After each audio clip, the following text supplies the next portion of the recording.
For he himself is our peace, who has made the two groups one and has destroyed the barrier, the dividing wall of hostility.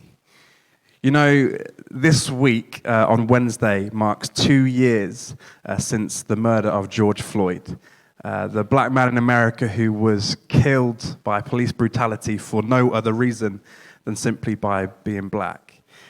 It's 2 years last Wednesday, and that was not the first time it's happened. Very sadly, that's not the last time that it will happen. But that time sparked a move across the whole globe where we all felt something shift. And for me personally, at the time, I was leading a youth group in our church in Letchworth. And I was leading a small group of guys who were all black. And they opened up a conversation of, whilst we've talked about some of the issues that surrounded racism before, that particular moment helped me to understand that whilst I don't always hear about the stories, that doesn't mean that they're not constantly experiencing some of those things. And so for me, quite personally, this is a really important thing just to listen. I'm sure many of you will have your experiences and stories. And I do strongly believe that the church should not be quiet on this issue. And for me, especially as a white man, let alone a pastor or any of those other things, actually my posture is very much I need to listen and be educated. And I think the church, if the church can't speak, then we're in a really difficult situation. And so really today, I want to invite my friends Yemi and Liz just to come and join me, just to have a conversation around racism. It's up here. Awesome. And I didn't build these chairs, so you're safe.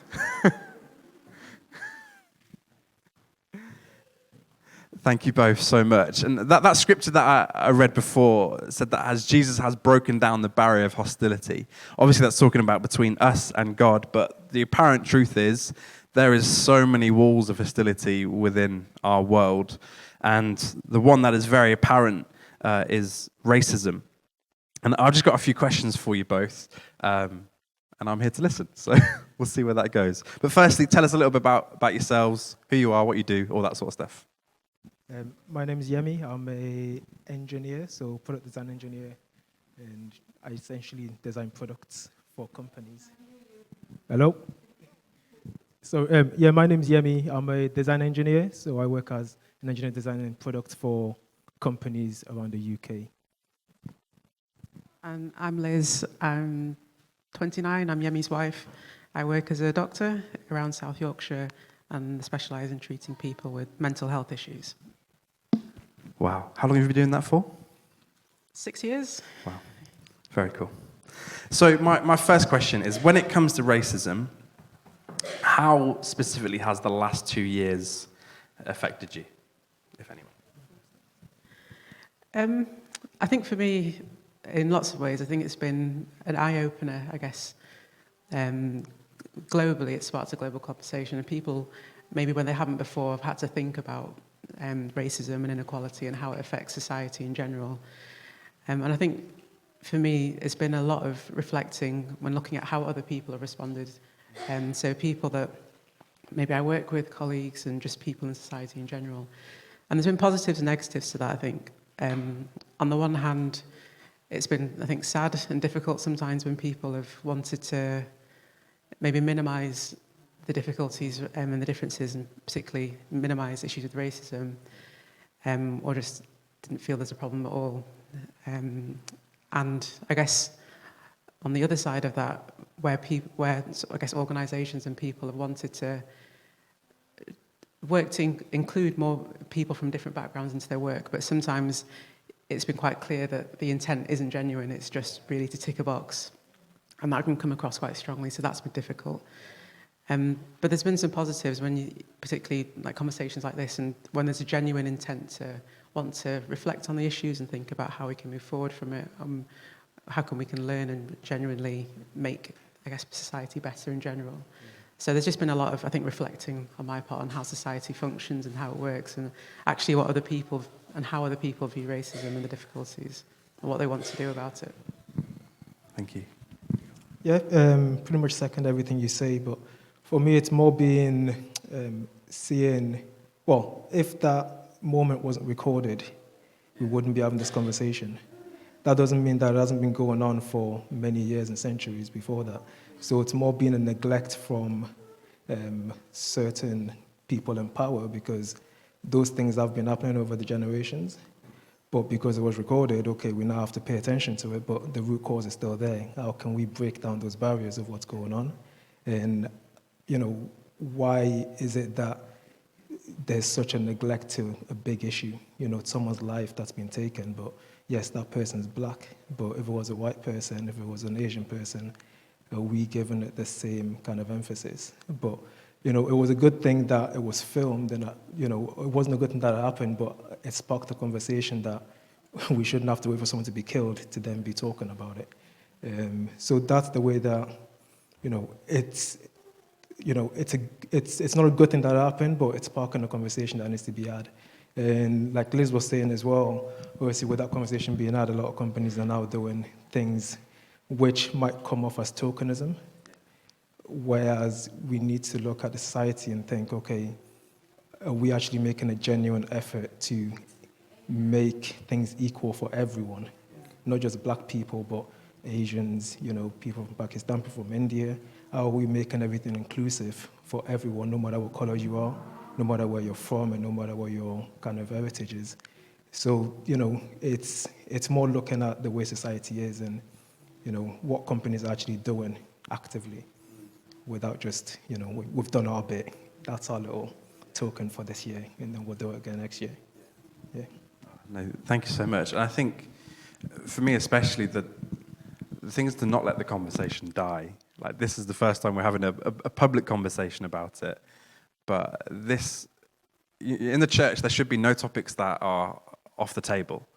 And actually, just by bringing things to the light, we can actually better end up with what God intended for the kingdom. Thank you both for that. What would be your experience of racism on a daily or weekly sort of basis? Within kind of my circle and what I do, I don't really see it on a daily or weekly basis. It's more of kind of a one-off experience within my circle of what I see. But it's, for example, when I say about having an equal opportunity for everyone, kind of things that I've experienced at work will be, let's say, someone applies for a job who their name doesn't sound normal to you. And I have had conversations where, I'm going to struggle saying that name on the phone, so we're not interviewing. Which, that's like a major thing of just because of someone's name, you're not looking at their skills, but because you'll find it difficult to type their name on an email or kind of talk about that person, I won't employ him just because of the name. And your name carries a lot of weight with what you do.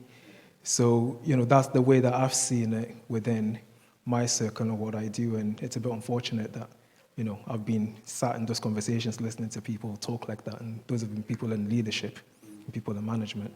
So that's the way I've seen it. And, with the guys I work with, it's more of, because I've got a big beard, when I go into shops, I get looked at funny, more of what people I've seen. And, it's just those kind of things of just because you look somehow doesn't mean people should have a persona of what you're going to do before you do it, if that makes sense, because you might never do what they think you're going to do, but because of the way you look, you're already discriminated against. So, yeah, that's the way I see it. Sorry, just on that as well. I remember we had the conversation about names, and I've grown up in kind of multicultural church my whole life, and I remember the first time that I realised, and somebody said, "Oh no, that's my English name," and it's like, "Oh, there's another one," and it's like, for me, that's a whole conversation which doesn't get brought up, and you only learn about it once you encounter and you get close with somebody, but.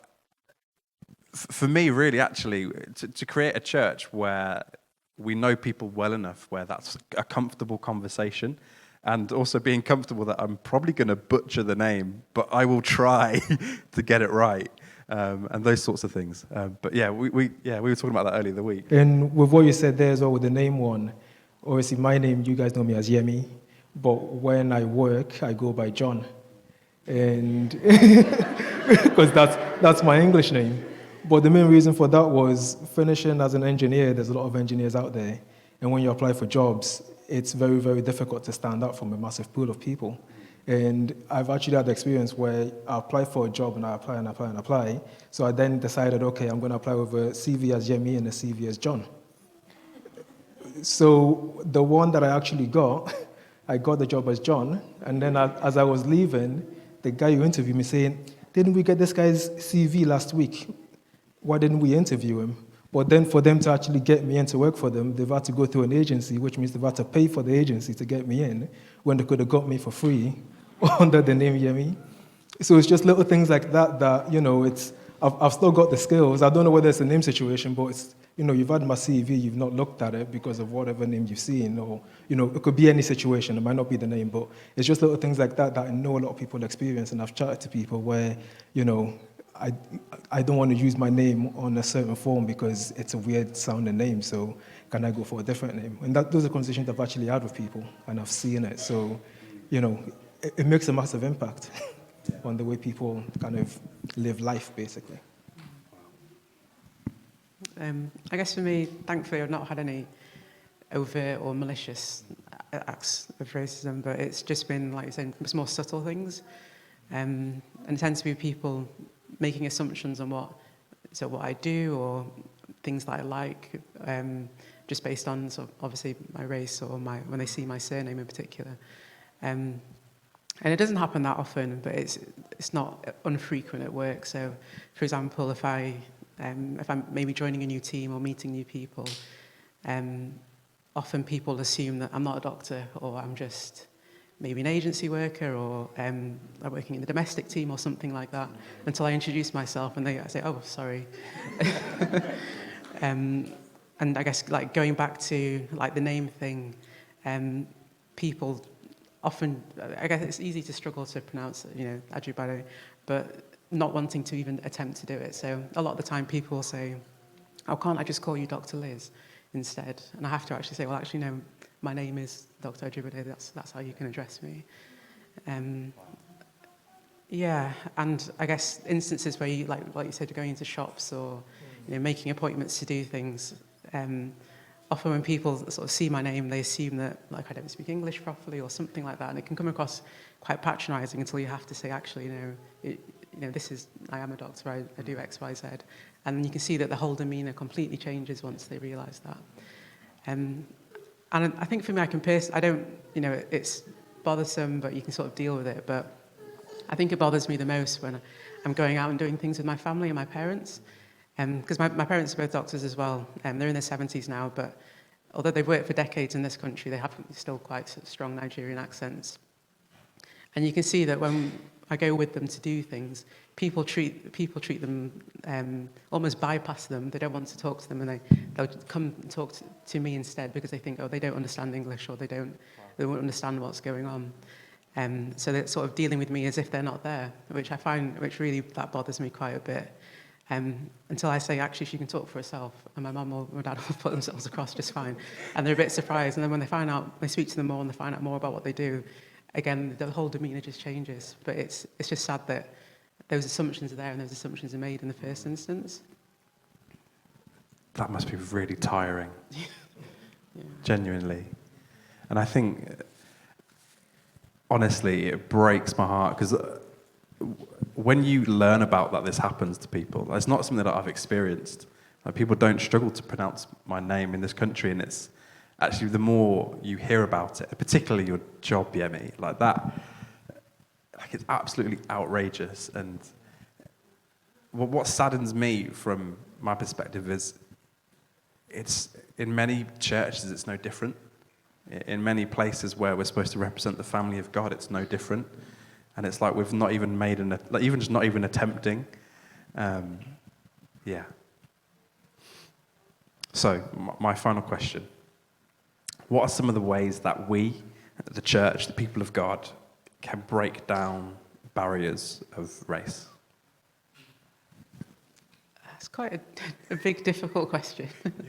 I think, obviously, first and foremost, we come back to sort of God and the Bible, and that's what we gather here to worship. So it's always, I guess, thinking and remembering in everything that we do that it's Christ-centered, and we're here to serve other people. We're here to serve Christ and show love, show God's love through serving others and loving others. So I think that should be the first and foremost in our minds when we're interacting with other people. And then in terms of actually, I guess, breaking down the barriers, I always say that you don't know what you don't know. So until you can fully understand what the issues are and what other people's experiences are, it's hard to really address what the core issues. So having a safe and open space for people, I think we're quite lucky to be in quite a diverse church, and just making sure that there are those spaces where people, if they're having issues or they've experienced something, they can talk about it freely we can talk about it amongst ourselves, but also with leadership and senior members of the church, because the people ultimately have the power to make decisive changes and things.